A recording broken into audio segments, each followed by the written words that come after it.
I feel like there's math behind everything, and that's why I think math's important. If you think like the most simple of jobs, like even bagging groceries at a store, you have to know what's gonna fit in the bag. There's infinite amount of applications of math. My name is Zidaan Kapoor, and I'm homeschooled and 15 years old. As I started to ask more questions about math, I realized that there was a branch between math and technology. So if I had to choose two areas I was, best at in STEM, it would be technology and math. When I was a toddler, I was diagnosed with life-threatening food allergies to eggs, peanuts, tree nuts, and seafood. And when I was younger, I didn't really understand the severity of it. My family and parents normally took care of it. But as I grew up, I had reactions when I was 12 and 14, and because I was older, I understood what they meant and I understood the severity of them. And with that understanding came a little bit of fear and anxiety.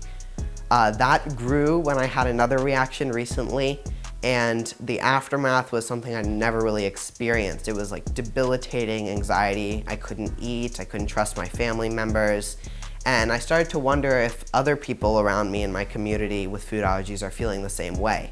So I conducted research, through polls and social media, and I found, and this was actually surprising to me, that almost everyone who had reached my age was feeling this anxiety. That led me to want to solve this problem in the community. So I developed an app called Fight Fears. So when the customer enters the platform, the first thing they'll see is a questionnaire. The questionnaire has questions that help the platform determine how anxious they are about their food allergies. Then what happens is, through a program I wrote, it determines 4 levels of anxiety, most to least. They see interactive challenges.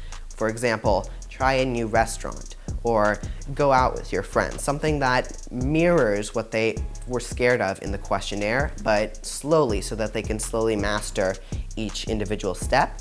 And as they can continue, the challenges get more and more difficult and never dangerous, but they get a point where you should be comfortable living with your food allergies without any anxiety. That's the best case scenario, and the worst case scenario is that you've minimized it significantly.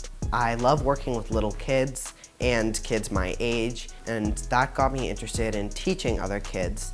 And I started a math and chess tutoring business, mainly focused on the math part. When teaching, I found ways to do it in a way that the students found it enjoyable in the same way I found it enjoyable. For example, one time I created a quiz with addition and subtraction for one of my younger students, where you have to try and complete it as fast as you can. And I hope that eventually I'll be able to use these techniques in a way that everyone can collaborate in a group setting, or just a one-on-one individual can be very focused on certain things.